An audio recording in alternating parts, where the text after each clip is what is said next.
Hello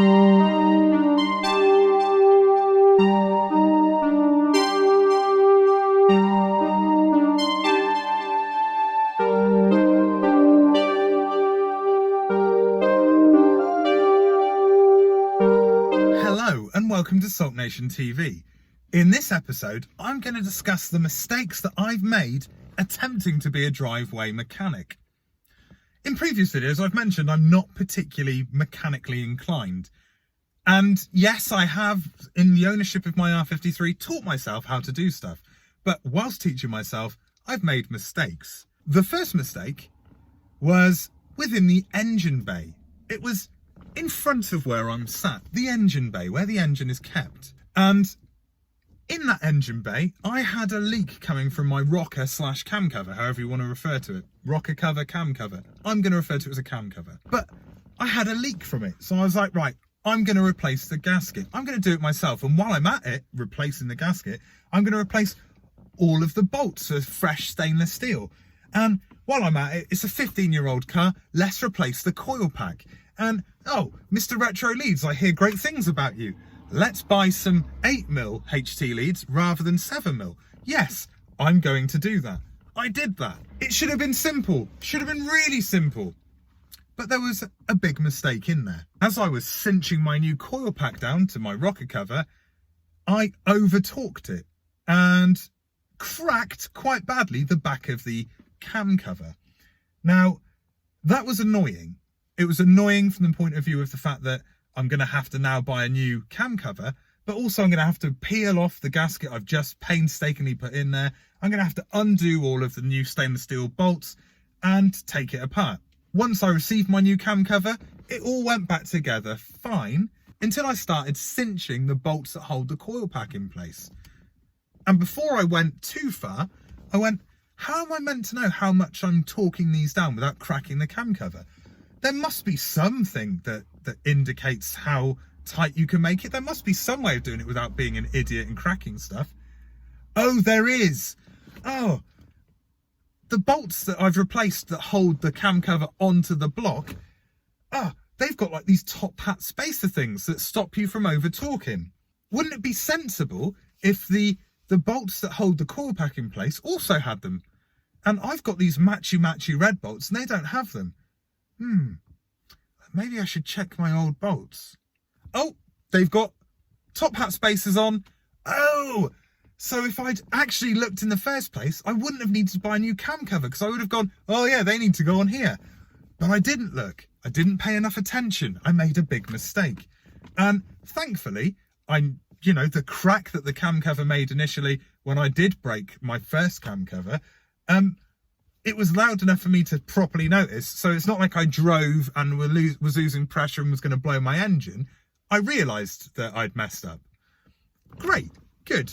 Would have been simpler if I'd got somebody else to do it. But no, I wanted to learn. I did it myself. The next mistake is a bigger mistake than that. The next mistake is me being absolutely stupid and foolish and lazy. Essentially, I made a mistake due to laziness. And it's not one mistake.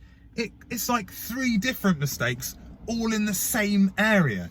3 annoying mistakes. 3 mistakes that I haven't been able to correct at this moment in time.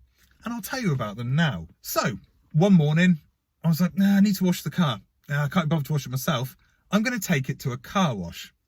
Now, before any of you comment underneath and go, oh, you've triggered me. Why are you taking it to a car wash? It's bad for your paintwork. It leaves swirl marks. Yeah, the biggest problem is I've got a spoiler. That's the biggest problem. Forgetting that I'd got a spoiler and driving into the car wash was the stupidest of the initial mistakes. It was stupid. It wouldn't have led to the other mistakes. But here we go. As the swooshy circular things that wash your car was going over the back of my car, I heard a horrible ripping of metal sound as the car wash pulled my spoiler on one side through my boot lid. So the serrated nut that holds the spoiler in place, yes, you also have tape or resin or whatever you want to use, that had been ripped through the top of the boot lid. That's what I thought had happened just hearing that sound. When the car wash was finished and I drove out, That's definitely what had happened. And that was really annoying. I had to drive into a car park. I had to push it back into place and get the car home without it getting any worse. When I returned home and it was parked on the drive, I went, right, I'm going to remove the spoiler completely and have a look at the damage that I couldn't quite see with the spoiler still there. And it was like the metal had gone around the hole that the spoiler goes through. So it just literally just ripped through. And in my infinite wisdom, I thought, I know what I can do. I know what I can do. I've got a rubber mallet. I can just tap that bit of metal back in. Yeah, that was stupid. That was really stupid. Because as I was tapping it back in, I dented the top of my boot lid. How stupid. Very stupid. That's me. That's me trying to do stuff. Stupid. So I now had a dented boot lid, and the bit of metal that had been ripped open was still the same as it was before. So what option did I have? Well, my only option at that moment in time was to properly tighten down my spoiler, cinch it in better, and just try and ignore my stupidity. So that's what I did. And do you know what happened? The first time I put the spoiler on, it wasn't straight. It was slightly more over to the right than left. I'm going to have to remove it again. And forgetting my own strength, as I removed the spoiler, I flung it over my head and damaged it on the floor. I damaged it on the floor. Great. That was great. So now it's got like little bits of sort of stone chipping to it. Brilliant. It's still got them. You can see now. I think I might have already played a video of what it looks like on the back of my car. But if I haven't, here's one for you now.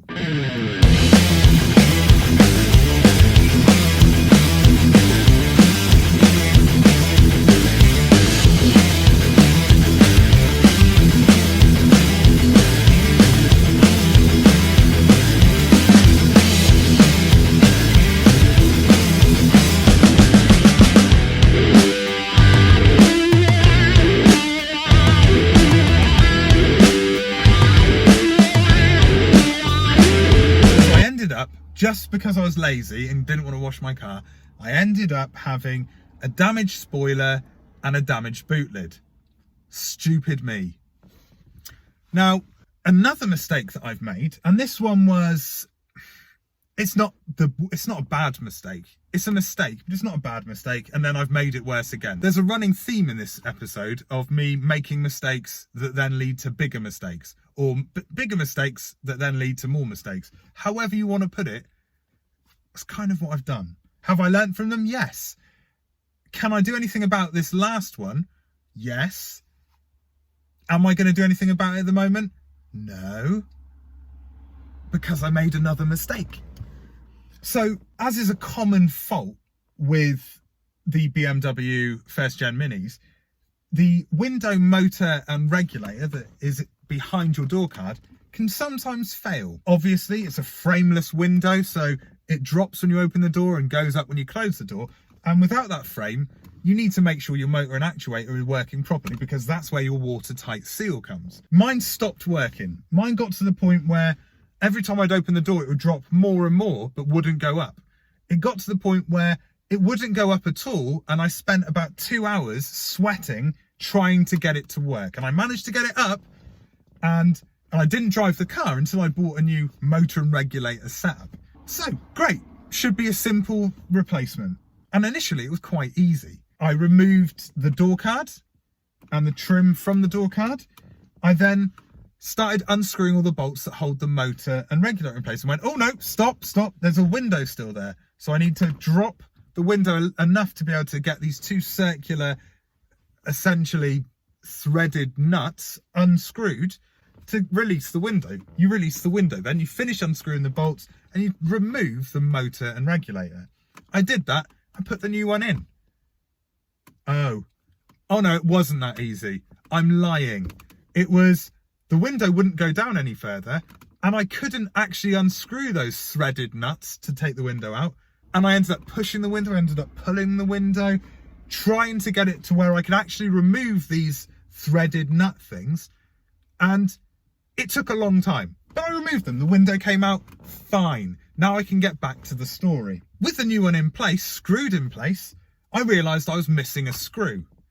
That was the first bit of, oh, I've made a mistake. I lost a screw. So I've had to put a slightly longer screw in there, but thankfully it doesn't foul the window and it's fine.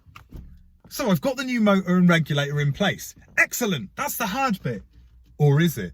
Nope, lining up the window is the hard bit. And it took me and my brother Nick quite a while to get this window to line up properly. But at least it did. I had a working motor, a working regulator, and now a window that lined up properly and came down and went up when you opened or closed the door. It did what you needed it to do. It did what it was meant to be doing. And I thought all was good. And then I went over 50 miles an hour on a dual carriageway and realised this window isn't lining up quite well enough. Yes, it's watertight, good. But when I hit speeds of over, let's say 50 miles an hour, so, 70, the speed limit, you can start hearing the window flex and you can start hearing the wind pass through both sides of the window, so into the cabin. And you hear it going when you're driving. And that's because it's not lined up properly. I mean, yeah, I could take my door card off and line it back up, but I can't because my door card, I've glued the screws in. Yeah, I know what you're thinking. Why did I glue the screws in? Well, on the actual metal frame, the internal frame and working of the door, you've got these little plastic threaded spots that the screws go into. 2 of the 3 that I've got were knackered. They were knackered. And every time I'd close the door, the trim around the door handle and tweeter speaker would pop off. The door card would start popping off at the bottom because I'd pull the door closed. I'll do an impression. I'd pull the door closed and the door card would come off. Now, that was annoying. So I glued them in. And that's when I started noticing that the window wasn't quite lined up properly.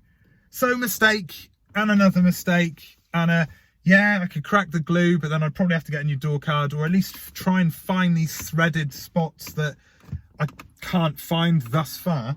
So don't be worried about making mistakes. You'll make them. If you're trying to do bits yourself, you're gonna make mistakes. And, it's not ideal, but it happens. And, you learn from your mistakes. I've learned from mine. I know about the top hat spacers a bit more.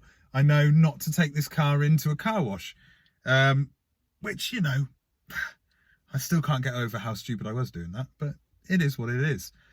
And that's why, for bigger bits and pieces, I take this car to Paddock Motors. I take it to Paddock Performance because I'm going to get the end result that I need to get because it's done by professionals. It's done by people who know what they're doing. Now, it's great to learn new skills. It really is. It's phenomenal to learn new skills. I'm blown away that I know how to change a cam cover and I know how to change a coil pack and I can take a top-mounted intercooler off. Great. But other bits, so like when I finally get coilovers, what's the likelihood I'm going to mess that up? Quite high. They're quite an expensive component. I'm going to get the pros to do it. I'm going to take it to Paddock Motors. I'm going to go, yep, you guys are phenomenal. Can you do this for me? Yes, you can. Excellent. Here's my car.